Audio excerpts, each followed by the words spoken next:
Joko Widodo ungkap isi pertemuannya dengan Egy Sujana dan Damai Harilubis. Jokowi meminta Polri menyelesaikan kasus keduanya lewat restoratif justice.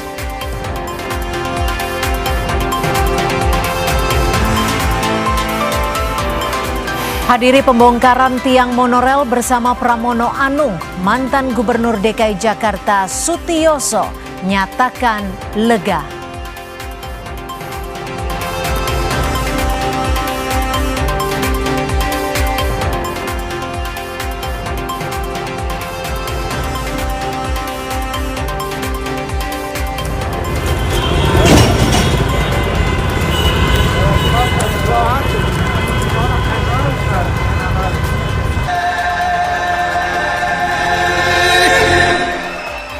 Situasi Teheran Iran terus memanas. Presiden Donald Trump menebarkan provokasi pada warga Iran untuk terus berdemo.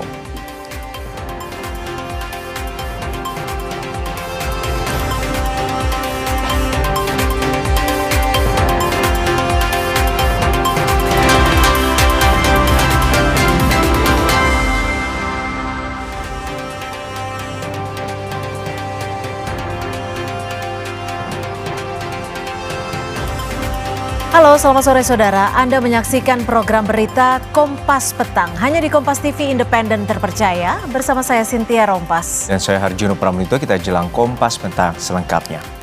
Informasi pertama kami awali dari Garut, Jawa Barat. Kebakaran terjadi di 3 kios penjual oleh-oleh di Garut, Jawa Barat. 5 mobil pemadam kebakaran dikerahkan ke lokasi untuk memadamkan api hingga akhirnya api tidak menjalar ke kios lainnya.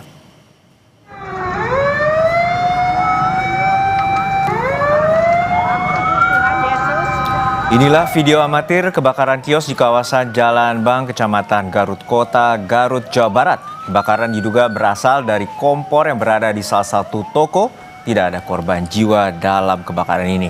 Kebakaran dapat dipadamkan setelah 5 unit mobil damkar dan 35 petugas diterjunkan ke lokasi. Sementara penyebab kebakaran masih dalam penyelidikan polisi.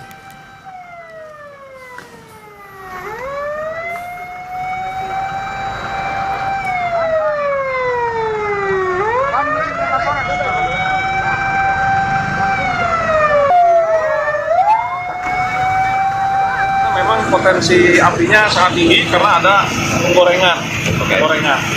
Nah, kita menurunkan, saat ini kami menurunkan 3 unit pancar, 2 water supply dengan anggota yang bertugas saat itu jadi dari 5 unit itu 24 orang ditambah cadangan, jadi sekitar 35 orang kita yang turun. Penyebabnya masih dalam penelitian.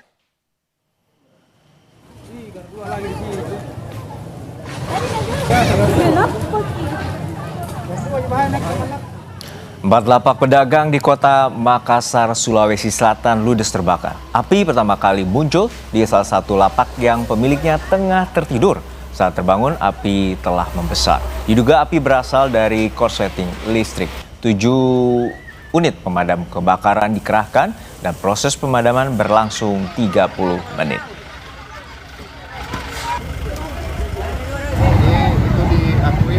Pemilik sendiri pada saat dia tidur bangun keluar sudah ada api, sehingga dari situ dia menyelamatkan orang tuanya dan api sudah membesar karena diawali dari informasi dari pemilik adalah korsleting daripada listrik itu sendiri. Informasi dari pemilik warung korsleting listrik karena dia tidak menggunakan kompor tadi.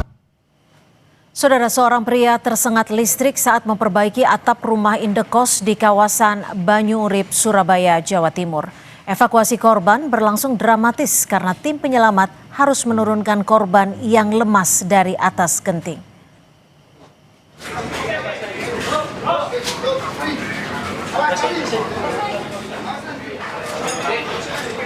Polisi menyebut korban tersengat listrik setelah menyentuh kabel listrik aktif saat memperbaiki atap rumah indekos yang bocor.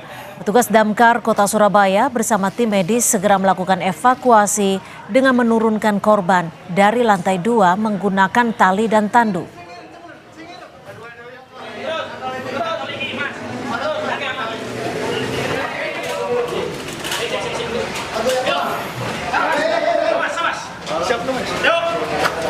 Setelah berhasil diturunkan dari atap, korban dibawa ke rumah sakit untuk mendapat penanganan lanjutan.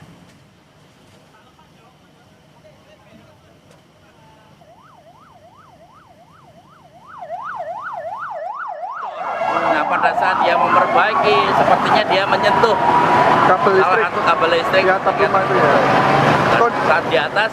Dia kondisi sadar tapi tidak bisa diajak komunikasi. Karena kita akan evakuasi dan kita bawa ke UGD rumah sakit. Beralih ke informasi lain, Saudara. Tiang monorel yang terpasang di Jalan Raya Rasuna Said akhirnya resmi dibongkar. Pembongkaran dilakukan mulai Januari sampai dengan bulan September tahun ini. Setelah dibongkar, jalur ini akan dilakukan pelebaran jalan agar akses lebih maksimal dan mengurangi kemacetan. Pemprov DKI Jakarta membongkar tiang monorel yang mangkrak selama 20 tahun lebih. Seremoni pembongkaran dilaksanakan mulai dari sisi tiang yang berada di samping stasiun LRT Setiabudi. Pembongkaran dilaksanakan di malam hari mulai dari pukul 11 malam hingga 5 pagi untuk menghindari kepadatan dan kemacetan ketika jam berangkat kerja dan jam pulang kantor.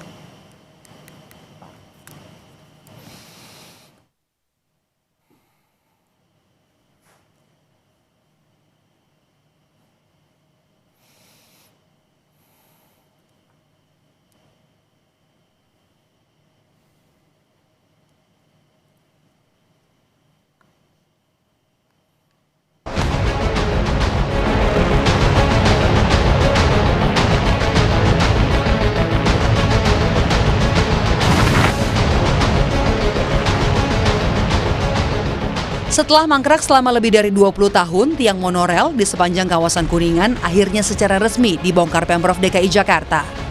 Pembongkaran dilakukan agar keberadaan tiang monorel yang mangkrak tidak lagi mengganggu dan dapat mengurangi kepadatan arus lalu lintas, khususnya selama jam sibuk.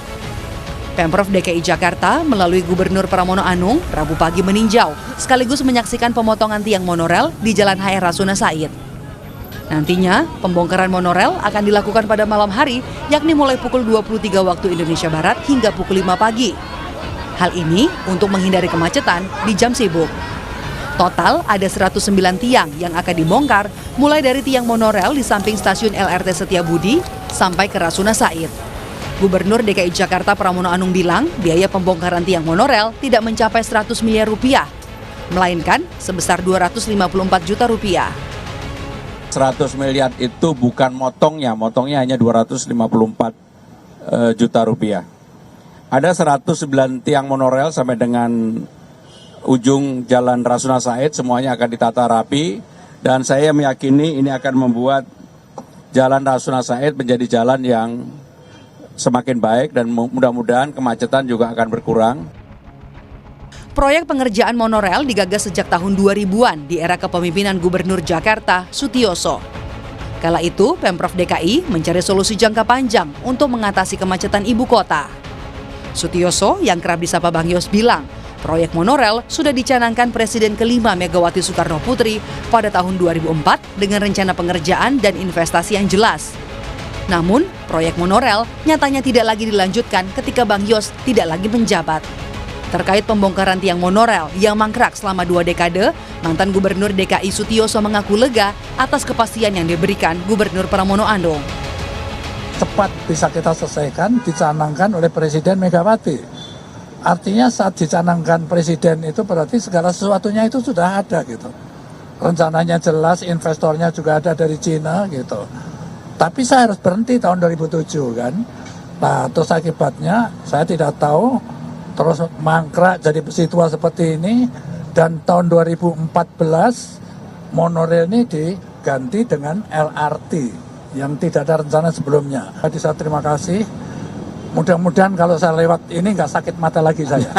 Satu saat yang selama ini terus terpikir gini, aduh ya sedih aja ya gitu kan, aku mulai itu jadinya kayak begini ya. Kepastian itulah yang diberikan oleh Gubernur Pramono dan itu adalah keputusan yang paling tepat. Proyek monorel Jakarta dibangun sejak tahun 2004 lalu dan harus terhenti pada Oktober 2007. Penghentian proyek ini terpaksa dilakukan akibat kesulitan pendanaan PT Jakarta Monorel. Jonah Hamonangan, Yogi Syahrevi, Kompas TV, Jakarta.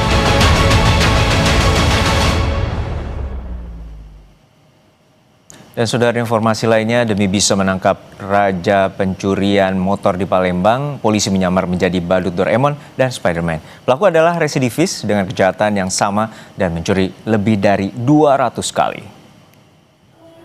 Nah, ini yang masuk net gading menangkap pelaku Raja Curanmor. Demi bisa menangkap Raja Curanmor di Palembang, polisi menyamar jadi badut Doraemon dan juga Spider-Man. Ya, penyamaran ini dilakukan karena pelaku yang dikenal licin selalu lolos saat akan ditangkap. Pelaku adalah residivis dengan kejahatan yang sama dan mencuri lebih dari 200 kali. Di sekitar rumahnya itu dipasang CCTV, sehingga kalaupun ada anggota yang masuk ke dalam lingkungan rumah tersebut akan sangat susah untuk kami menangkapnya. Jadi kami memakai metode menggunakan baju badut ini untuk menangkap pelaku. Pelaku itu sudah melakukan kurang lebih sebanyak 55 TKP. Jadi hampir total pelaku ini melakukan kejahatan curanmor khususnya itu sekitar 255 TKP. Pelaku berusia 26 tahun sudah 3 kali masuk penjara dengan kasus curanmor. Motor dijual pelaku dengan harga 4 hingga 6 juta rupiah. Berapa sekali satu motor kau jual? Tergantung tahun. Tergantung tahun. Kalau tahun yang muda berapa? 6 juta. Waktu beraksi pakai alat apa? Kunci T. Sudah berapa ratus motor kau ambil? Kurang tahu. Udah banyak ya? Saya udah banyak lupa. Pelaku kembali masuk bui dan telah ditetapkan sebagai tersangka. Pelaku dijerat pasal berlapis pencurian dengan pemberatan dengan ancaman hukuman hingga 6 tahun penjara. Tim Liputan Kompas TV, Palembang, Sumatera Selatan. Saudara, Majelis Komisi Informasi Pusat KIP memutuskan salinan ijazah Presiden ke-7 RI Joko Widodo dalam pencalonan Pilpres 2014 dan 2019 merupakan informasi terbuka.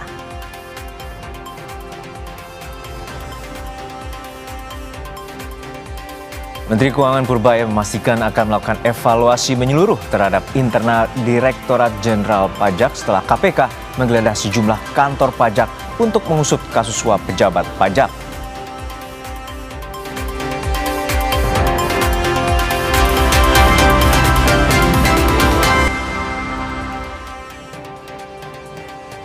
Kembali di Kompas Petang, Saudara. Majelis Komisi Informasi Pusat atau KIP memutuskan salinan ijazah Presiden ke-7 Republik Indonesia Joko Widodo dalam pencalonan Pilpres 2014 dan 2019 merupakan informasi terbuka. Putusan ini mengabulkan gugatan sengketa informasi yang dilayangkan Bonatua Silalahi dengan tergugat Komisi Pemilihan Umum atau KPU. Dalam putusannya, KIP memerintahkan KPU memberikan salinan ijazah Jokowi yang digunakan sebagai syarat pencalonan pada Pilpres 2014-2019 dan 2019-2024. Putusan Majelis Komisioner KIP mengabulkan gugatan yang dilayangkan Bonatua Silalahi untuk seluruhnya. KPU memiliki waktu 14 hari sejak putusan dibacakan untuk mengajukan banding ke Pengadilan Tata Usaha Negara atau Petun. Jika tidak ada upaya banding atau setelah masa banding berakhir tanpa perlawanan, putusan itu akan berkekuatan hukum tetap dan putusan akan dieksekusi melalui pengadilan. Memutuskan menerima permohonan untuk seluruhnya. Menyatakan informasi salinan ijazah atas nama Joko Widodo yang digunakan sebagai peserta pencalonan Presiden RI periode 2014 dan 2024 merupakan informasi yang terbuka. Memerintahkan kepada termohon untuk memberikan informasi paragraf 62 kepada pemohon setelah putusan ini berkekuatan hukum tetap. Agar kita tidak bias pandangan apakah ini ahli atau saksi. Bonatua Silalahi selaku pemohon menyatakan diterimanya gugatan sebagai kemenangan publik. Ia juga mengungkap panjangnya proses permintaan salinan ijazah pejabat. Bonatua kini menanti apakah KPU akan mengajukan banding dan melayangkan gugatan ke PT UN. Namun dia menyarankan KPU untuk tidak melawan publik.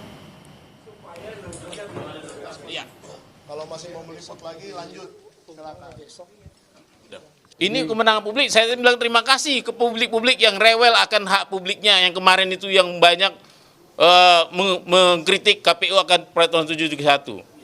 Dan akhirnya juga walaupun memang perjuangan itu tidak langsung menang 100%, dikasih tapi ditutupin, kita berjuang lagi dan akhirnya tercapailah yang namanya kita tunggu apakah dalam jangka 14 hari ini KPU akan melakukan banding ke Petun. Tapi saya ingatkan tolong KPU bahwa Anda jangan pakai duit rakyat melawan publik. Jangan pakai duit publik melawan publik. Putusan Majelis KIP ditanggapi relawan Jokowi Prabowo Gibran David Pajung. Menurut David, putusan KIP mengenai ijazah Presiden Jokowi dalam pencalonan Pilpres 2014-2019 merupakan informasi terbuka, tidak serta-merta membuktikan ijazah Jokowi palsu. Ini nggak ada sama sekali urusan kaitan soal ijazah asli atau palsu. Sebenarnya justru ini mau menegaskan bahwa Roy Suryo CS yang selama ini menebar bahwa ijazah Pak Jokowi itu palsu justru meyakinkan publik bahwa mereka nggak punya data, nggak punya dokumen, nggak punya sesuatu yang mereka uji ya. Jadi memang sudah sangat sah bahwa mereka ditetapkan sebagai tersangka karena memang mereka nggak punya pegangan yang kuat lalu kemudian melakukan fitnah bahwa ijazah Pak Jokowi itu palsu. Ke informasi lain, Saudara Menteri Keuangan Purbaya memastikan akan melakukan evaluasi menyeluruh terhadap internal Direktorat Jenderal Pajak setelah KPK menggeledah sejumlah kantor pajak untuk mengusut kasus suap pejabat pajak. KPK menggeledah kantor pusat Direktorat Jenderal Pajak Kementerian Keuangan pada Selasa kemarin. Dalam penggeledahan, KPK menyita sejumlah dokumen dan barang bukti elektronik. Penggeledahan ini merupakan lanjutan dari penggeledahan KPP Madya Jakarta Utara yang menjerat 3 orang pejabat pajaknya sebagai tersangka. Penggeledahan ini untuk mengusut kasus dugaan suap pengurangan pembayaran pajak yang merugikan keuangan negara hingga 60 miliar rupiah. Secara hukum itu kan pasti pegawai keuangan sebelum dia diputuskan bersalah di pengadilan yang masih pegawai keuangan. Jadi kan kita dampingi terus, tapi nggak ada intervensi dalam pengertian saya datang ke mereka stop ini stop itu. Akan evaluasi seperti apa. Yang jelas nanti mungkin pegawai pajak akan dipajak ulang, diputar-putar lah. Yang kelihatan terlibat jangan kita taruh di tempat terpencil atau dirumahkan aja. Hingga saat ini KPK maraton melakukan penggeledahan di sejumlah lokasi. Juru bicara KPK bilang penggeledahan di kantor pusat Ditjen Pajak dilakukan karena proses dan mekanisme penilaian tarif PBB melibatkan kantor pusat. Sehingga KPK menduga ada aliran uang dari tersangka ke pihak Dirjen Pajak di kantor pusat. KPK akan menelusuri siapa penerima dan nilai uangnya. Apa aja Pak intaan Pak? Bang, apa aja Bang? Tentu mendalami terkait dengan proses dan mekanisme penilaian dan pemeriksaan PBB, di mana dalam mekanismenya juga melibatkan kantor pusat Ditjen Pajak untuk menentukan sebuah tarif, sehingga penyidik ingin mendalami tahapan-tahapan dan mekanismenya seperti apa. Selain itu juga diduga ada aliran uang. KPK telah menetapkan 5 orang tersangka dalam dugaan kasus suap pengaturan pajak pada Direktorat Jenderal Pajak Kementerian Keuangan. 3 orang diantaranya merupakan pejabat kantor pelayanan Madya Jakarta Utara. KPK menyita sejumlah uang tunai dan logam mulia senilai 6,38 miliar rupiah dalam OTT ini. Barang bukti berupa uang 793 juta rupiah, 165 ribu dolar Singapura, dan logam mulia seberat 1,3 kilogram. KPK mengungkap pejabat pajak yang terjerat OTT menerapkan modus pengurangan pajak kepada wajib pajak yang seharusnya membayar pajak 75 miliar rupiah, namun wajib pajak hanya membayar 15,7 miliar rupiah dan 4 miliar sebagai imbalan yang dibagikan ke sejumlah pihak. Tahun awal 75 miliar ini kemudian secara administratif Jadi ini kan ada suratnya gitu. Itu 15,7 miliar. Nilai tersebut turun ya. 59,3 atau sekitar 60 miliar ya. Atau tadi 18% dari nilai awal yang ditetapkan. Sehingga BS dan ASB mendistribusikan uang kepada sejumlah pegawai di lingkungan Ditjen Pajak dan pihak lainnya. Jadi uang 4 miliar tersebut yang sudah dalam bentuk mata uang asing kemudian dibagi-bagi kepada beberapa pihak ya di Dirjen Pajak ya. KPK juga menggeledah kantor pusat Direktorat Jenderal Pajak Kementerian Keuangan untuk mengusut kasus dugaan suap pengaturan pajak. Dua ruangan yang digeledah penyidik KPK yaitu ruang staf Direktorat Perpajakan dan Direktorat Ekstensifikasi. Penyidik mencari bukti-bukti tambahan untuk mempertebal, untuk memperkuat dari apa yang sudah didapatkan dari penggeledahan sebelumnya. Ya, karena memang kita masih akan terus menelusuri, termasuk proses ataupun tahapan dari penilaian dan pemeriksaan ini seperti apa peran-peran yang dilakukan pihak-pihak di kantor pusat Ditjen Pajak. Ya. Direktorat Jenderal Pajak menyebut menghormati dan mendukung penggeledahan KPK yang dilakukan untuk mengusut kasus suap pengaturan pajak yang diduga merugikan negara hingga 60 miliar rupiah. Tim Liputan, Kompas TV.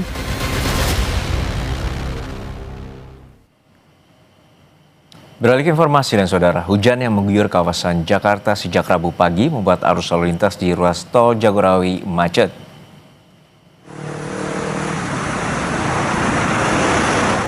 Kemacetan panjang terpantau sejak kilometer 2 tol Jagorawi, tepatnya setelah gerbang tol Cililitan 2 dan 3. Bahkan jalur non-tol juga padat.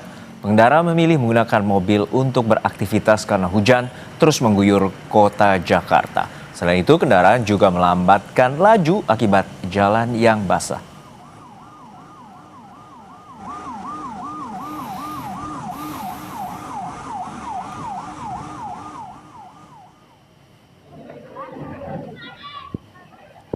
Intensitas curah hujan tinggi dan meluapnya Sungai Ciliman di Kabupaten Pandeglang, Banten, ratusan rumah terendam banjir. Ketinggian air mulai dari 50 cm hingga 1,5 meter membuat sebagian warga mengungsi.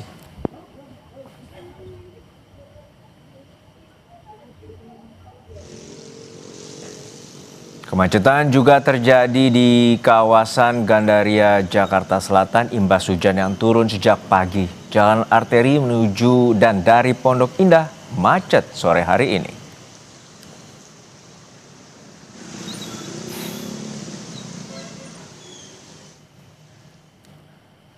Kondisi terkini untuk lalu lintas di Jakarta setelah seharian diguyur hujan deras, sudah ada jurnalis Kompas TV Fedriska Ananda, juru kamera Bodia Vimala. Fedriska, untuk saat ini kita tahu bahwa 3 hari terakhir ini Jakarta diguyur hujan deras dan menyebabkan banjir dan juga kemacetan. Lalu bagaimana pantauan Anda di kawasan Gandaria, Jakarta Selatan saat ini?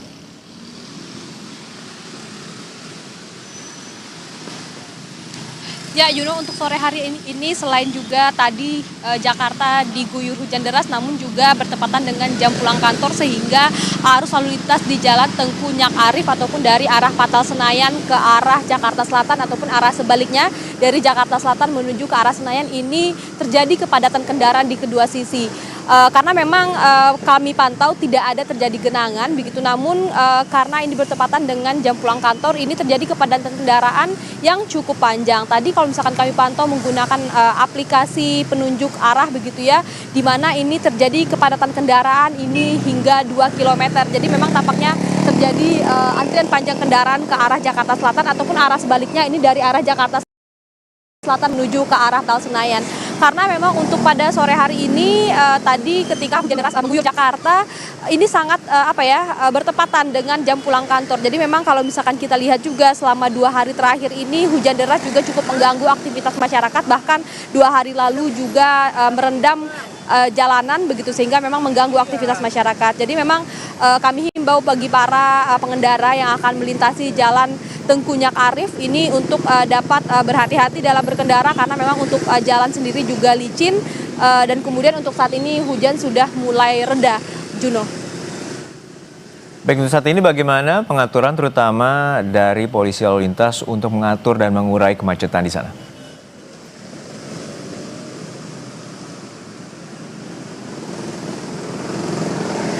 Untuk saat ini belum ada pengaturan atau pengalihan arus lalu lintas yang dilaksanakan kalau misalkan berdasarkan pantauan kami saat ini di lapangan.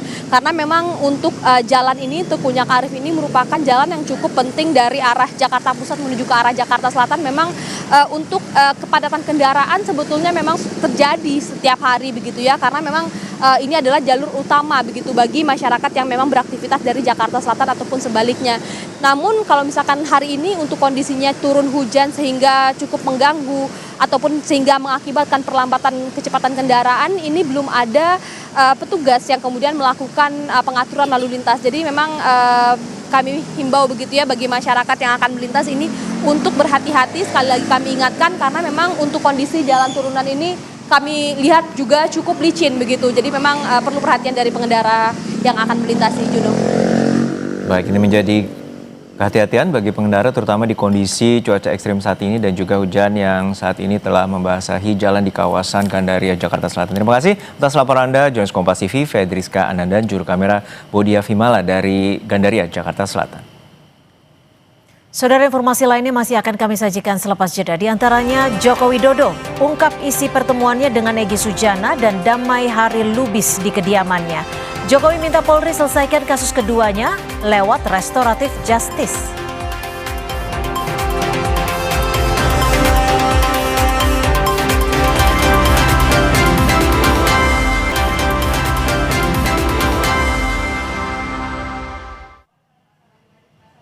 Terima kasih Anda masih bersama kami di Kompas Petang. Saudara, Presiden ke-7 Joko Widodo menanggapi pertanyaan apakah Egy Sujana dan Damai Hari Lubis meminta maaf saat bertemu dirinya di Solo. Termasuk apakah pertemuan ini akan mempengaruhi penyelesaian kasus di Polda Metro Jaya. Menurut Jokowi, pertemuan pekan lalu merupakan bentuk silaturahmi yang tidak mungkin ditolak karena niat yang baik. Mengenai ada tidaknya permintaan maaf dari kedua tersangka yang menemuinya, Jokowi mengatakan itu bukan masalah penting. Seperti diberitakan sebelumnya, saudara, dua tersangka kasus fitnah ijazah Jokowi yakni Egy Sujana dan Damai Hari Lubis menemui Jokowi di kediamannya. Pertemuan ini cukup mengejutkan mengingat keduanya sangat vokal dalam kasus dugaan ijazah palsu Jokowi. Benar, beliau hadir didampingi oleh pengacara Bu Elida Neti. Yang kedua, dari pertemuan silaturahmi itu ya, semoga bisa dijadikan pertimbangan bagi Polda Metro Jaya dan bagi penyidik untuk kemungkinan restoratif justice. Permintaan maaf enggak Pak datang dari mereka? Menurut saya ada atau tidak itu tidak perlu diperdebatkan. Karena menurut saya niat baik silaturahmi itu harus saya hormati dan saya hargai. Kehadiran untuk silaturahmi saya sangat menghargai. Egy Sujana mengatakan ke saya tidak ada permintaan maaf. Pertemuan Egy Sujana dengan Jokowi Kamis pekan lalu masih memunculkan banyak teka-teki, terutama soal ada tidaknya permintaan maaf dari tersangka kasus pencemaran nama baik ijazah Jokowi, Egy Sujana dan Damai Hari Lubis.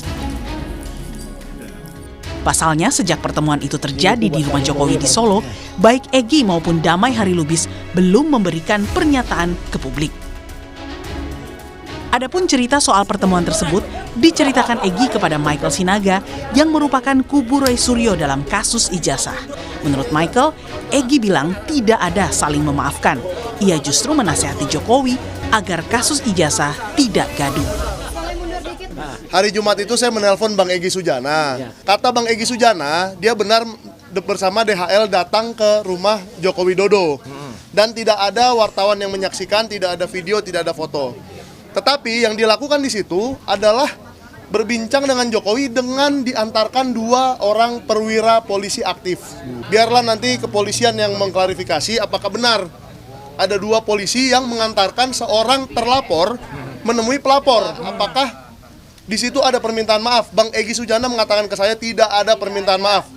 Bahkan Bang Egy Sujana memberi nasihat kepada Joko Widodo untuk bagaimana caranya supaya perkara ini tidak membuat gaduh. Sebelumnya, kuasa hukum Jokowi Yakub Hasibuan membeberkan soal pertemuan kliennya dengan Egy Sujana dan Damai Hari Lubis. Yakub mengaku sudah diberitahu alur cerita hingga pertemuan tersebut terlaksana. Menurutnya, salah satu dari kedua tersangka kasus fitnah tersebut sempat meminta maaf kepada Jokowi. Iya, memang tertutup. Jadi mungkin detailnya kami sampaikan nanti lah ya detailnya. Tapi kira-kira memang ada 2 tersangka tersebut memang hadir dan Bapak terima. Dan acaranya memang sangat kekeluargaan katanya. Ada permintaan maaf dari mereka nggak sih Mas ke Pak Jokowi? Salah satu. Itu salah satu agendanya. Tapi Responnya Bapak? tentunya Pak Jokowi juga memaafkan ya tentunya. Karena itu salah satu agendanya. Tapi secara umum ya detailnya nantilah. Kita lihat progresnya. Karena bagaimanapun kan itu prosedur hukum.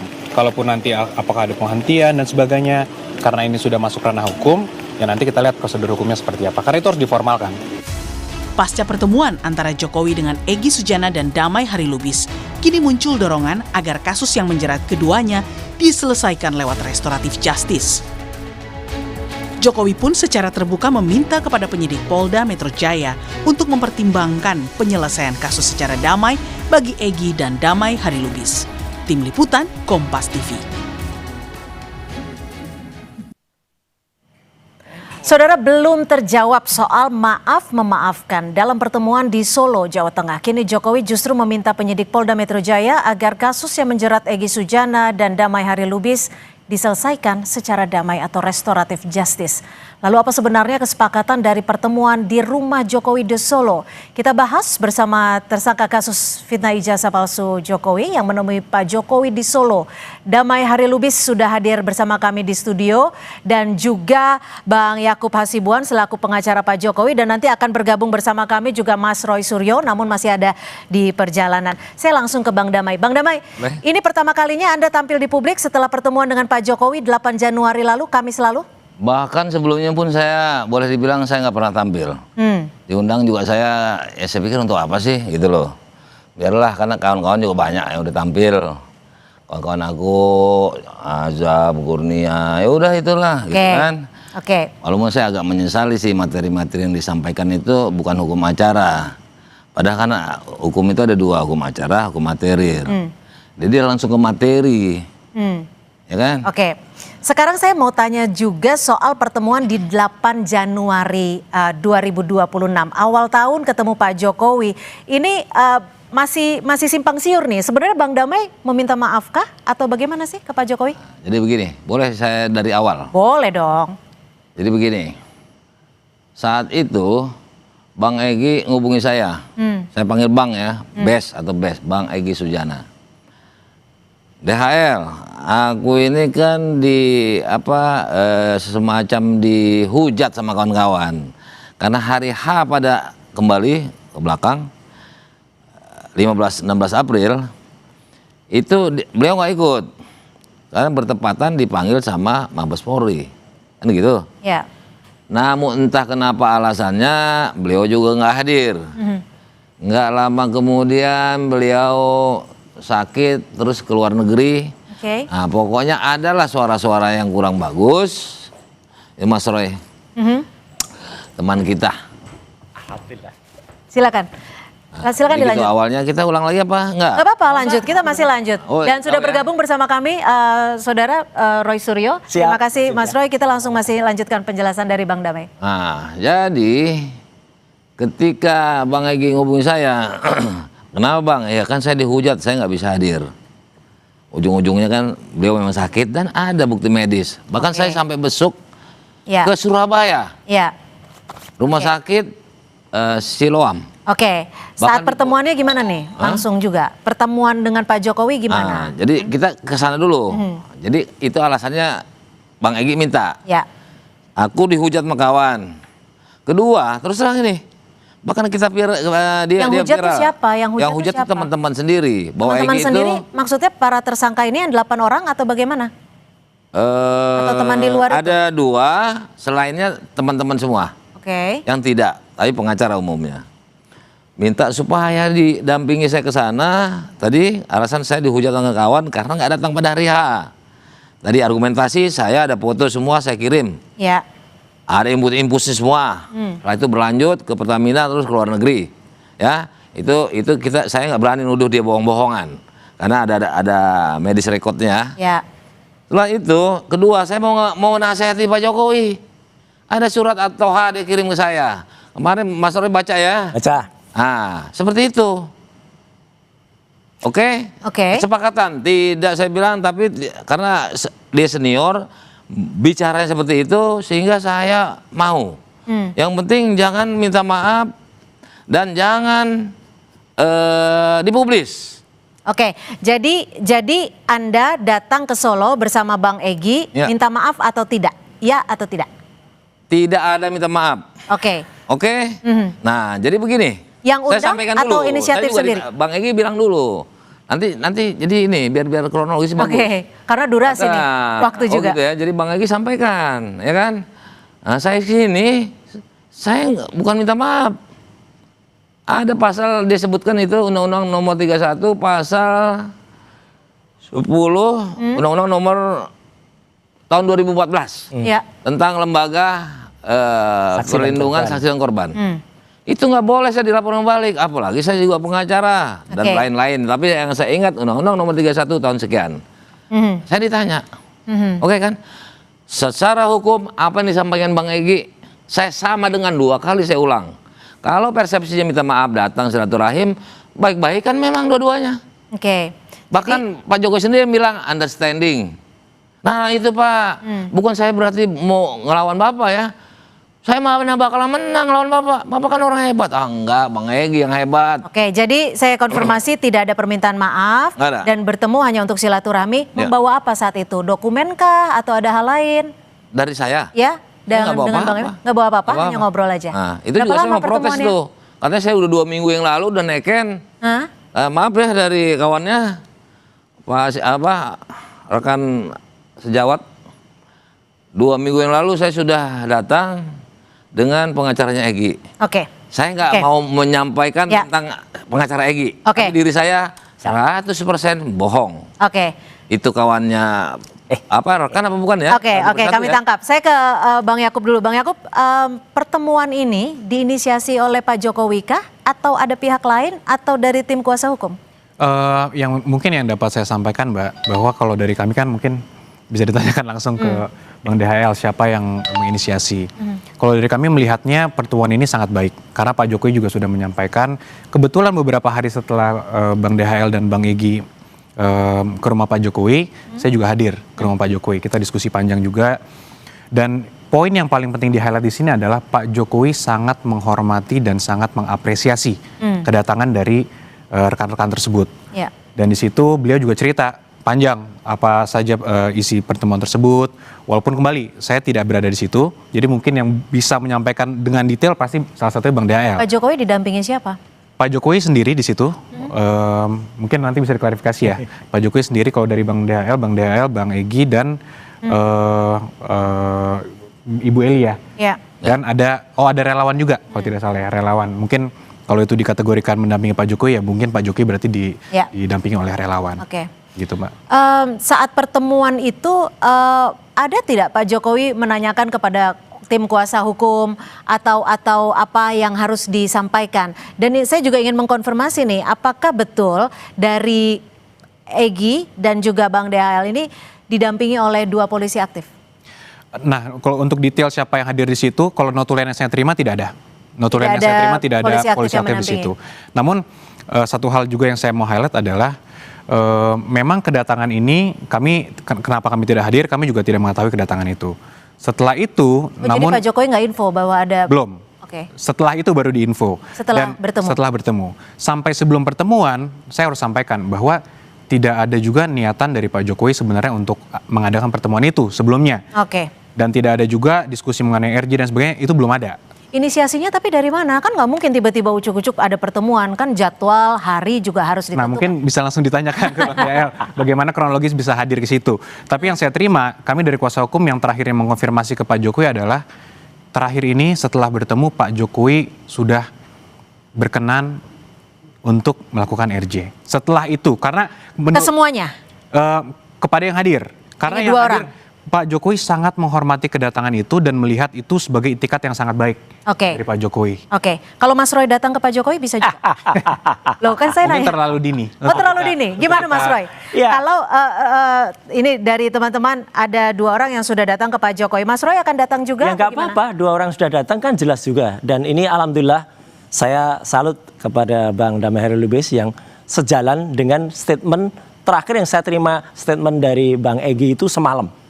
Semalam sekitar jam 10:30 malam, beliau ditelepon oleh Rasman Nasution dalam sebuah acara live.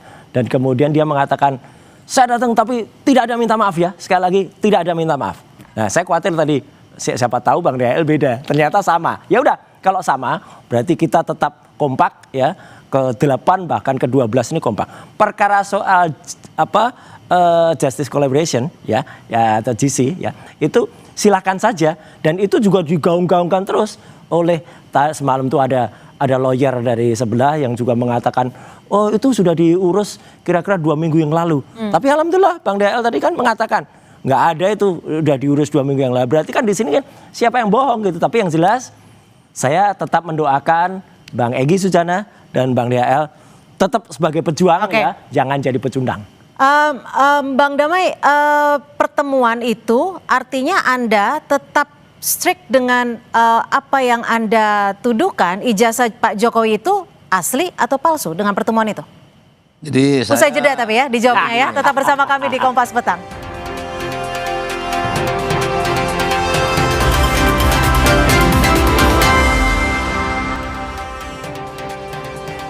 Langsung saja Bang Damai, Anda kembali mengkonfirmasi bahwa bertemu Pak Jokowi Anda tidak meminta maaf Ya. dan Anda juga tidak membawa Bang Egy dokumen. juga. Saya nggak Anda jawab. juga tidak membawa dokumen apapun nggak untuk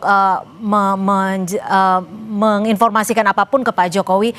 Jadi Anda tetap yakin ijazah Pak Jokowi palsu atau sekarang sudah berubah keyakinan Anda? Saya tidak mau sampai ke situ. Kenapa? Ya Kan karena kasus ini belum, bermula dari perkaranya situ. Masih naik, masih berjalan, berproses. Yang di sana juga di Mabes dihentikan karena identik. Nah, dalam undang-undang itu bisa saja ketika ditemukan. Jadi Anda sedikit goyah nih, palsu atau aslinya? Ya saya nggak mau sampai ke situ, goyah apa tidak saya nggak mau. Karena apa? Saya kan orang hukum. Segala sesuatu kan harus inkrah. Nah ini sementara kan teman-teman juga bermasalah, termasuk saya tersangka. Nah boleh nggak saya sampaikan Mbak? Ya. Alasan saya minta dilepas daripada tersangka, 15 Desember saya udah masukkan. 15 Desember surat ini. Saya ini, Egy menggunakan penolakan, menggunakan pendapat pakar, kalau nggak salah Pak Muzakir, saya ada. Ya. Bahwa saya nggak dilaporkan. Betul. Ya, saya belum pernah diadukan ke Kongres Advokat, sementara saya buka 3 periode Sekretaris Dewan Kehormatan. Saat bertemu dengan Pak Jokowi, apa saja yang diperbincangkan? Perbincangan soal ijazah? Soal penyakit Bang Egy. Sampai tertarik juga Pak Jokowi sebetulnya gitu kan. 1,5 jam ya pertemuannya. Bukan di KL, 55 menit maksudnya ya. Bukan, Bang Egy Penang. Bang Egy merupakan penyakit dia. Selain itu? Selain itu Bang Egy menyampaikan diantaranya adalah kita sebagai manusia harus tahu diri dan tahu batas waktu. Oke. Itu. Ada keterkaitan tidak dengan pembicaraan soal ijazah? Nah, jadi begini. Durasi Tentunya juga ada nih, dong. Bang. Ketika dia bilang menyatakan saya kesini nggak mau minta maaf, terus ya, kami berarti paham. kan ada hubungannya. Ya. Pak Jokowi langsung ngomong understanding lah. Betul Pak Jokowi. Berarti standing untuk tetap. Gak tahu nah, Pak Jokowi yang ngomong understanding kalau pemahaman kita ini sama-sama paham. Kalau mau dikatakan Bang Egy DHL pengen lepas 15 Desember saya minta tertulis tanda terima ada di gelar perkara. Bang Egy juga. Cuma versinya beda. Tapi Anda kalau dilepaskan penersangkaan Anda Anda akan berubah sikap soal ijazah atau tidak? Jadi yang ke depan jangan ditanyakan dulu. Iya, gimana nih? Oke, saya tanya ke Mas Roy. Gimana Mas Roy dengan oke deh, kita kalau dari awal kita kan tahu Mas Roy itu ada di kasus ini juga karena Bang Egy meminta Anda untuk sebagai ahli. Dan betul. Clear. Nah, sekarang di klasternya Bang Egy dan teman-teman sudah bertemu dengan Pak Jokowi. Gak apa-apa kan. Gimana dengan Mas ya, Roy? Pertemuannya bahkan ini Bang Egy Sujana menulis ya. Ini tulisannya Egy. Berpegang teguh kepada surat Toha ayat 424, Allah perintahkan Nabi Musa dan Harun mendatangi Fir'aun. Jadi dianggap mereka itu mendatangi Fir'aun. Itu sudah kita konfirmasikan dan ada standingnya persis. Tidak mau minta maaf dalam pertemuan dan karena sampai detik ini saya menyatakan bahwa Jokowi tetap tidak ada ijazah. Ya udah kalau gitu kami tetap satu perahu, kami tetap satu sikap. Dan itu Anda tidak merasa ditinggalkan ketika ada dua orang ketemu Pak Jokowi? Jadi bagus. Jadi permainannya itu bisa pendek, bisa juga permainannya diinformasikan panjang. Tidak ketika Bang Egy dan Bang Damai mau ketemu Pak Jokowi? Enggak. Diajak nggak? Memang enggak, karena kan kebetulan memang juga lawyernya juga beda. Tapi diajak? Enggak, diinformasikan enggak. Teman-teman yang satu TPO aja. Jadi artinya mau permainannya pendek, mau permainannya panjang. Bang Yakub, saya ke Bang Yakub. Bang Yakub, jadi Pak Jokowi ini maunya restoratif justice? Gini Mbak, pada prinsipnya kita tetap berprinsip bahwa kita mau perkara ini sampai persidangan. Kenapa? Karena kita menginginkan adanya semua tersangka? Perkaranya. Kita ingin perkara bukan tersangkanya. Perkaranya harus ada putusan pengadilan yang menyatakan bahwa ijazahnya ini asli atau palsu. Karena kalau tidak sampai pengadilan kan bergantung lagi dong. Ntar tidak ada inkrah. Tidak ada kepastian hukum buat Pak Jokowi. Namun sekarang ada peristiwa bahwa ada Pak DHL dan Pak Egy berkunjung ke Solo ke rumah Pak Jokowi. Dan tadi disampaikan juga udah sama-sama understanding. Dan Pak Jokowi juga langsung oke, saya tangkap. Maksudnya apa saya tangkap. Tidak perlu, kadang-kadang kan ada hal-hal yang tersirat juga. Tidak perlu eksplisit juga kami sudah paham maksudnya apa. Dan di situ Pak Jokowi sampaikan bahwa kedatangan ini sangat saya hormati, sangat saya apresiasi dan oleh karenanya meminta agar hal ini dipertimbangkan oleh para penyidik. Jadi apakah dengan pertemuan ini artinya khusus untuk Bang Egy dan Bang Damai sudah diberikan pintu restoratif justice, artinya kasus stop untuk kedua tersangka ini? Nah, kasus stop itu tergantung nanti terakhirnya oleh penyidik, Mbak.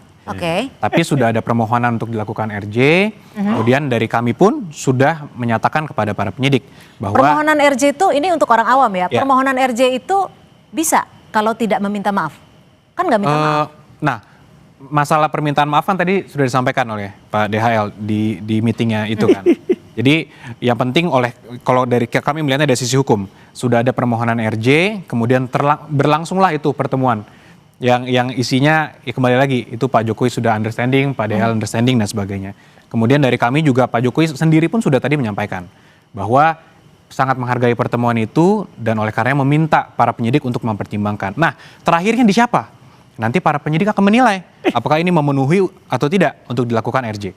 Pastikan penyidik akan melihat juga selama ini Pak DHL kemana, selama ini apakah ada itikat baik atau tidak, ada itikat buruk nggak ingin mengulangi Pak Jokowi legowokah untuk memberikan RJ kepada Bang Egy dan juga Bang Damai meskipun keduanya tidak meminta maaf dan keduanya juga belum punya, kalau saya bisa simpulkan di sini, belum tahu nih mau memutuskan ijazah Pak Jokowi asli atau palsu?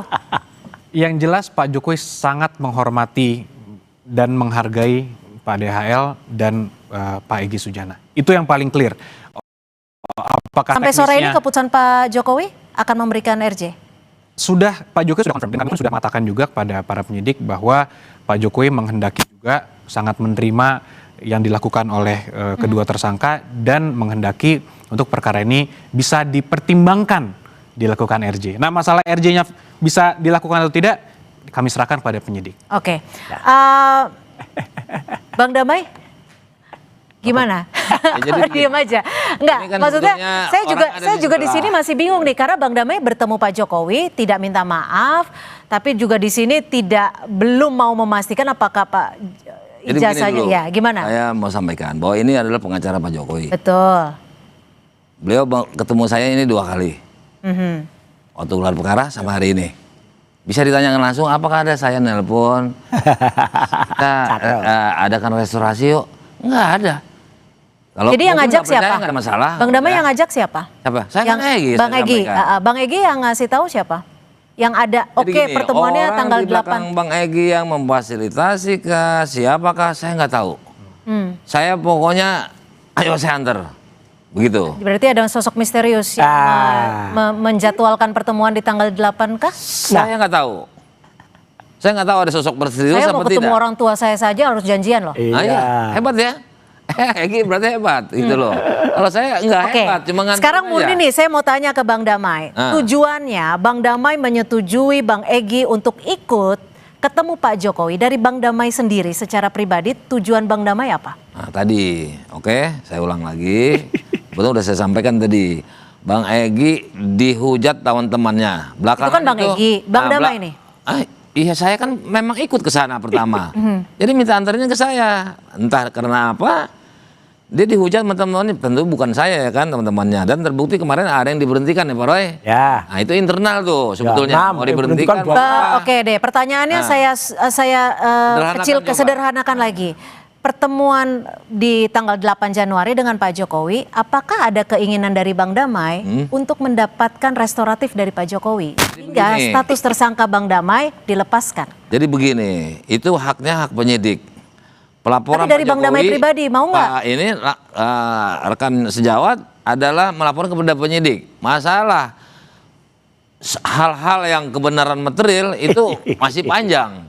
Nah, kalau adakah saya sampaikan, saya mengantar Bang Egy itu pertama karena dihujatin teman, April kemarin dia nggak datang, kedua mau ngantarkan seperti itu tidak diekspos. Oke, berarti kalau ada penawaran restoratif justice dari Pak Jokowi, Bang Damai belum tentu terima ya? Jadi gini, sistematika hukumnya. Saya balik pertanyaannya. Bukan Pak Jokowi ke saya atau saya ke Pak Jokowi, bukan. Saya juga kan pelapor di Dumas.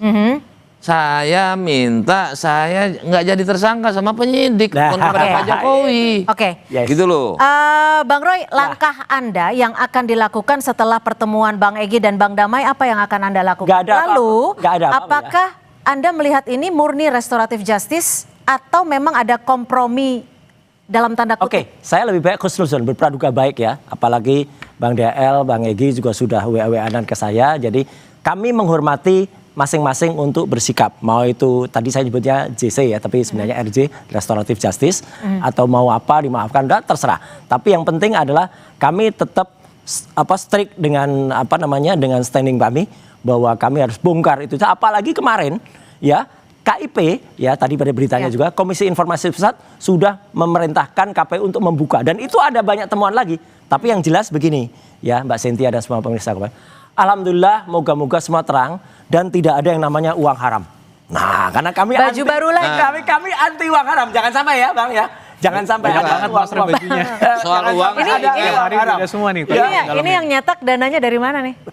Saya dikasih. Oh, jadi dikasih banyak ya? adalah tim yang kemudian juga teman-teman yang kemudian mengirim kaos. Benar-benar loh. Ini kaos ini saya nggak apalagi nyetak. Nggak ada lah sebenarnya. Tapi intinya gini, insya Allah perjuangan kami tetap lanjut. Dan insya Allah tetap Bang Damai Hairil Lubis dan Bang Egy amanah sesuai yang disampaikan semalam juga kita dengarkan teleponnya langsung. Bang Yakub. Tadi menyebut uang soalnya. Saya ingat, saya kabarnya dapat 100 miliar. Nah itu saya tantangin, ya kan? Sampai uang haram foto itu. peluk-pelukannya mana, terus aliran dana transfer, fotonya ya kan? Foto peluk-pelukannya AI tas juga itu. ke pesawat, tas ke mobil 100 bener. miliar banyak. Saya sendiri belum pernah ngeliat uang 100 miliar. Cuma kabarnya itu bisa satu truk, ya. Nah, satu truk inilah yang tanggung ya. Kalau dolar Singapura. Nah, keluar besoknya tantangan saya lagi peluk-pelukan sama Pak Jokowi. Bertiga dengan Pak Jokowi. Dengan Bang Egy. Padahal Bang Egy bajunya bukan itu. Dan baju yang saya pakai itu.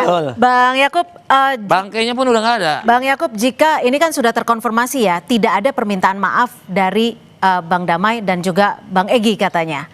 Mengapa ada statement dari Pak Jokowi, saya mempersilahkan restoratif justice? Ya kembali lagi, detail pertemuannya kan tentunya hanya Pak Jokowi, Bang DHL, Bang Egy dan yang tapi kan ada di Anda situ yang mengetahui. Kuasa hukumnya. Betul. Kalau dari kami melihatnya memang secara resmi nanti boleh dikonfirmasi apakah dari penasihat hukum Bang DHL atau Bang Egy ada permohonan untuk melakukan restoratif justice.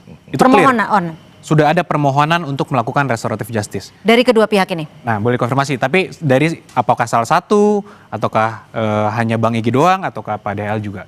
Tapi atas dasar itulah tentunya logikanya sederhana Mbak, yang didatangi kan Pak Jokowi. Oke. Jadi logikanya nih ucuk-ucuk, saya tidak mau minta maaf, tapi saya menginginkan restoratif justice. Nah, itu yang harus dikonfirmasi. Nanti kan penyidik akan menilai. Ini kan nanti tidak serta-merta karena ada pertemuan itu langsung selesai perkaranya untuk kedua tersangka. Tapi kan semua akan dinilai oleh penyidik. Yang kami dapat informasinya, ada permohonan itu dari pihak Permohonan restoratif justice tanpa minta maaf. Nah, minta maaf atau tidaknya itu silakan ditanyakan kan. Begitu Bang. Begitu Bang Damai. Jadi begini, saya mohon jadi restoratif saya- justice tanpa minta maaf, ini kan begitu kah? Rekan saya pengacara Pak Jokowi. Oh, sudah satu kubu berarti ya? Kan rekan. Rekan sejawat, rekan Oke. sejawat. Rekan sejawat. Jadi saya itu antara advokat rekan sejawat namanya. Oke. Jadi beliau ada di sini. Apakah saya atau pengacara Egy lah, apakah ada duduk bareng membicarakan restorasi? Silakan ditanya. Nah, tapi Saya kalau bingung saya ya, saya nanya. ingin saya lepas tersangka, sudah 15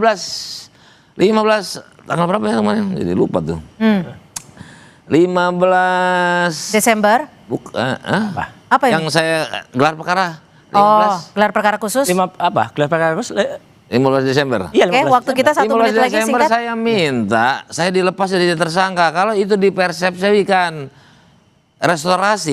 restoratif justice, silakan aja. Kalau lihat, ini tadi saya ada nggak pertanyaannya Mbak Cynthia tadi, maafin saya dong Pak Jokowi. Jadi ingat Pak Jokowi, bolak-balik. Oke, Bang Yakub, Ada nggak? setelah ada Atau perbincangan ini. Beliau ngubungin saya dijawab. Oke. Saya tidak pernah dihubungi oleh rekan. Oke, Bang Yakub, setelah ada diskusi ini, pernyataan resmi dari Bang Damai, apakah Pak Jokowi akan tetap memberikan restoratif justice? Mungkin nanti kita harus konsultasi lagi. Tapi Pak Jokowi tadi sudah menyampaikan bahwa apapun kabar yang beredar di luar sana, konklusi dari Pak Jokowi di situ, Pak Jokowi sudah mengerti maksudnya apa dan meminta untuk para penyidik mempertimbangkan. Kembali lagi Mbak, ini masih bergerak. Kita tidak bisa terlalu dini untuk saya mengatakan sudah pasti akan di stop perkara untuk kedua orang ini. Tapi kan para penyidik juga pasti akan menilai ini. Oke. Singkat saja Pak Roy, nggak mungkin datang ke Solo? Ditanyakan ke Mas Roy. Kalau singkat jawaban saya tidak. Oke, baik, terima kasih. Boleh sekali. Sudah habis waktu kita, habis singkat waktunya. satu kata boleh? Boleh ya? Ya, singkat. Saya memang butuh bantuan penyidik untuk melepaskan status saya sebagai tersangka. Begitu juga Egy Sujana. Oke, meski Tanpa tidak minta minta maaf. Iya. Oke. Tanpa minta maaf kan? Baik. Ini orang di sebelah. Baik, kita masih nanti mungkin di lain waktu akan kembali memperbincangkan soal ini dan seperti apa nanti kelanjutan kasusnya Siap. kita lihat dari penyidik di Polda Metro Jaya. Terima kasih Bang Damai, terima kasih Bang Yakub, terima kasih Mas Roy Makasih, sudah Mbak. hadir Terima di kasih Kompas semuanya. Petang sore hari ini. Selamat sore, terima kasih. Dan saudara, informasi lainnya masih akan kami hadirkan di Kompas Petang usai jeda. Di antaranya situasi Teheran terus memanas. Donald Trump menebar provokasi pada warga Iran untuk terus berdemo.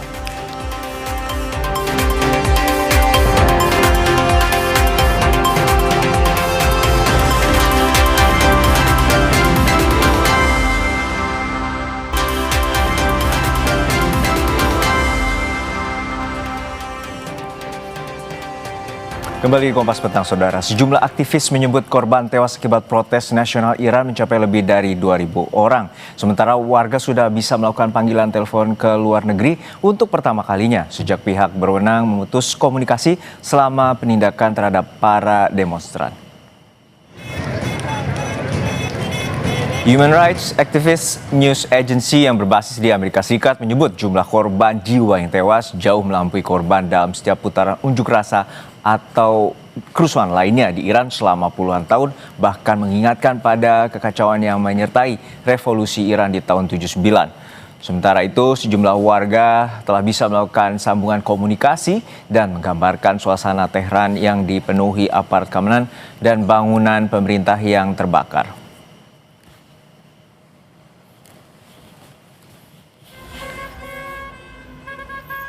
Presiden Amerika Serikat Donald Trump secara terbuka menyuruhkan warga Iran terus melakukan aksi protes di tengah tindakan keras aparat keamanan yang menewaskan ribuan orang.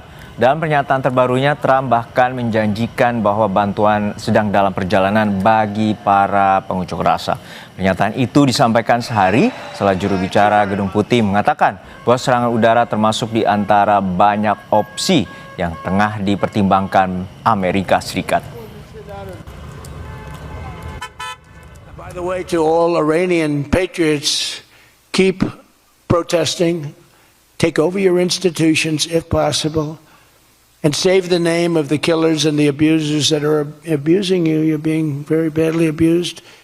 And all I say to them is help is on its way. You saw that I put tariffs on anybody doing business with Iran.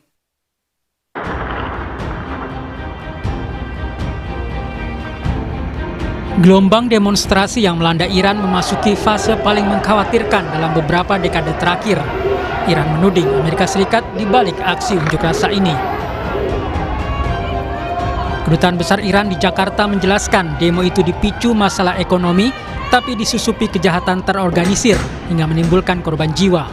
Pihak Iran menuding adanya kelompok yang memanfaatkan situasi politik di Iran untuk memancing warga Iran melakukan kerusuhan. Dalam beberapa kasus, unjuk rasa damai telah disalahgunakan secara sengaja oleh sejumlah kecil elemen kekerasan yang berafiliasi terhadap gerakan yang disetir dari luar, sehingga menyebabkan perusakan properti publik, penyerangan terhadap lembaga penegak hukum, dan penggunaan alat pembakar dan bahkan senjata api. Tulis Kedutaan Besar Iran di Jakarta dalam siaran pers yang diterima Kompas TV. Dosen Geostrategi dan Geopolitik Universitas Udayana, Evata Filomeno Borromeo Duarte menyebut dugaan campur tangan Amerika Serikat sangat kuat. Menurutnya, keterlibatan asing bukan berarti kedatangan pasukan militer, namun bisa saja dilakukan Amerika Serikat dengan menempatkan alat komunikasi di perbatasan Iran dengan tujuan untuk memantau kondisi dalam negeri Iran. Fakta teknisnya kita bisa sama-sama lihat bahwa pertama, ketika rezim Teheran mengaktifkan National Information Network ya atau intranet lokal mereka dan memastikan akses global demonstran itu terputus sementara. Nah, respon Amerika Serikat ini sangat teknis dan juga masif ya. Jadi saturasi satelit mereka akhirnya kita lihat bahwa masyarakat itu berharap agar ada aktivasi terminal-terminal Starlink ya di perbatasan barat Kurdistan, terus juga dan di Tenggara Sistan, Balukistan ya. Nah, meskipun Garda IRGC ini memiliki teknologi electronic jammers buatan Rusia yang efektif memblokir kurang lebih 30-50% sinyal, tetapi ternyata banyak yang lolos juga. Kemerosotan ekonomi menjadi inti tuntutan pengunjuk rasa terhadap penguasa. Unjuk rasa dimulai sejak 28 Desember lalu. Aparat semakin keras bertindak terhadap pengunjuk rasa setelah pemimpin tertinggi Iran Ayatollah Ali Khamenei menuding asing memanfaatkan unjuk rasa untuk mengacau Iran. Tim Liputan Kompas TV. Menteri Luar Negeri Sugiono mengungkapkan komunikasi dengan warga negara Indonesia di Iran mengalami kesulitan di tengah situasi yang terus memanas. Pemerintah mengimbau seluruh WNI di Iran untuk tetap waspada serta menghindari lokasi rawan sambil menyiapkan langkah antisipasi termasuk evakuasi jika diperlukan.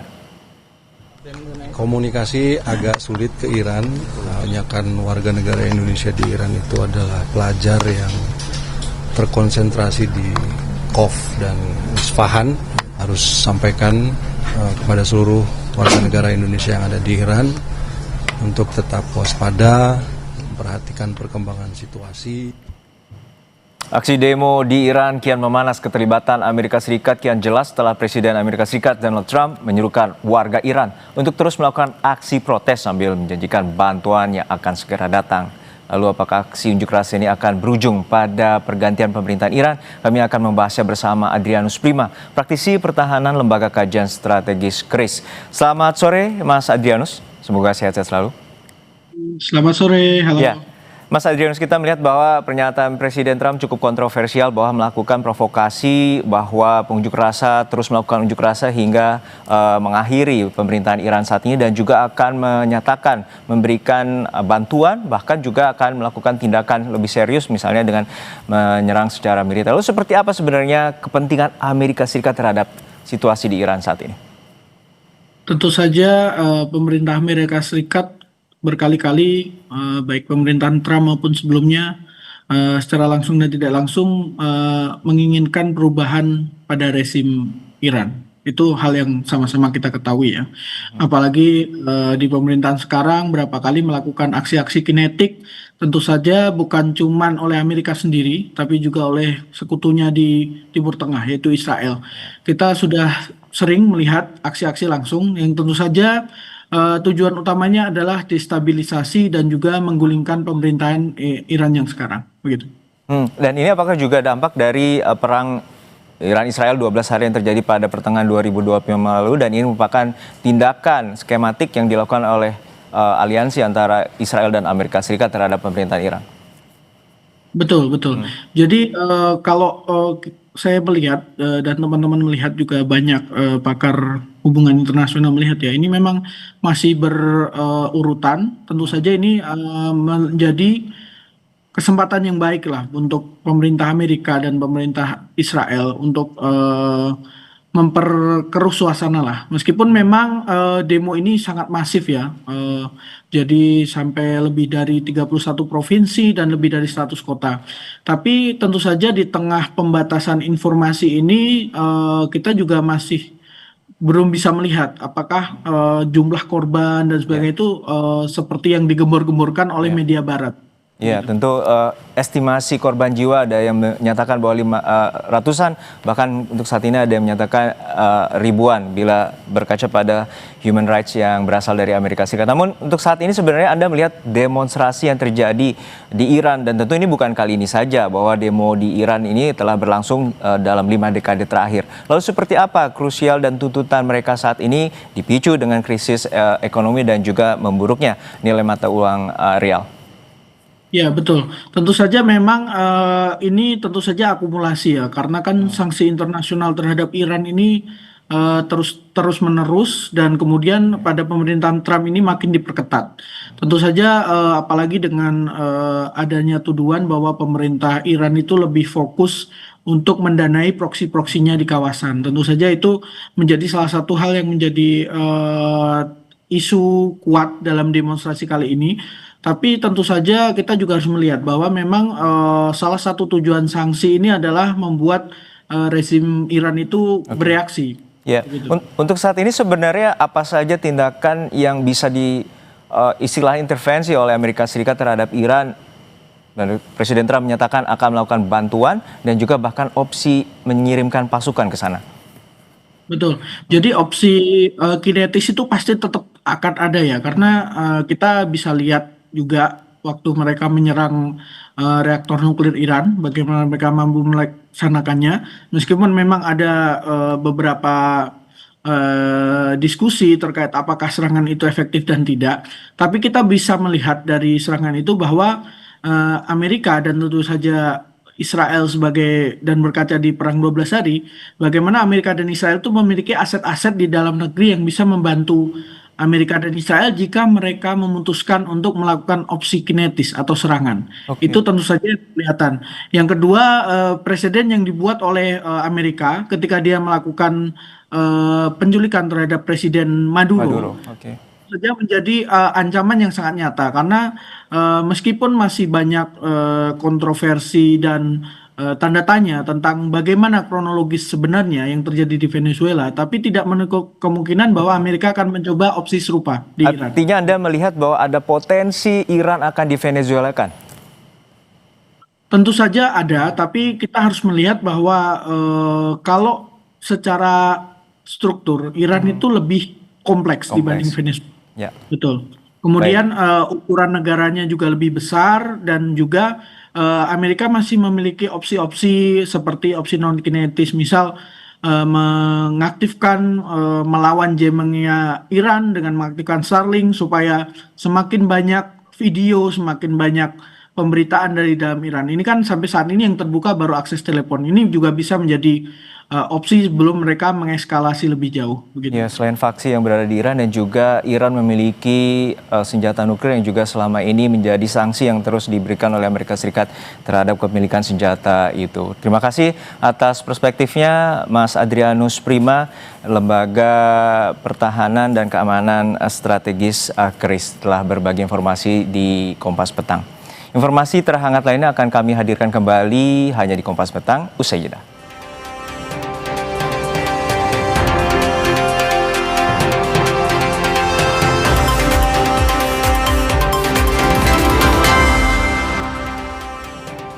Seorang pria tersengat listrik saat memperbaiki atap rumah indekos di kawasan Banyu Urip, Surabaya, Jawa Timur. Evakuasi korban berlangsung dramatis karena tim penyelamat harus menurunkan korban yang lemas dari atas genteng. Polisi menyebutkan korban tersengat listrik setelah menyentuh kabel listrik aktif saat memperbaiki atap rumah indekos yang bocor. Petugas damkar Kota Surabaya bersama tim medis segera melakukan evakuasi dengan menurunkan korban dari lantai 2 menggunakan tandu dan tali. Setelah berhasil diturunkan, korban dibawa ke rumah sakit untuk mendapatkan pertolongan dan penanganan lanjutan. Nah, pada saat dia memperbaiki, sepertinya dia menyentuh salah satu kabel listrik. Saat di atas, dia kondisi sadar tapi tidak bisa diajak komunikasi. Karena kita lakukan evakuasi dan kita bawa ke GD rumah sakit. Usai jeda, saudara, sebuah lubang tambang emas ilegal di Gunung Kongbawi, Desa Serage, Lombok Tengah longsor saat para penambang berada di dalam lubang. 3 orang terluka.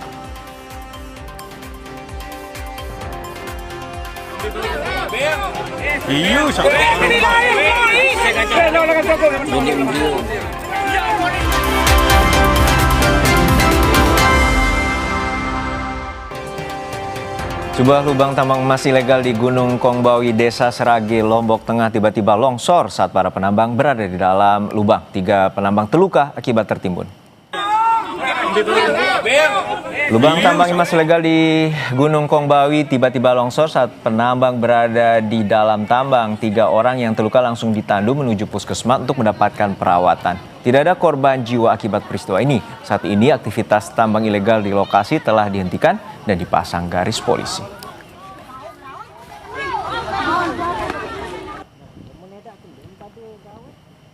Dan saudara, informasi tadi juga menjadi penutup perjumpaan kita di Kompas Petang sore ini. Terima kasih atas kebersamaan Anda. Saya Cynthia Rompas. Dan saya Arjuno Pramendito. Terima kasih. Sampai jumpa.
Terima kasih Anda telah menyaksikan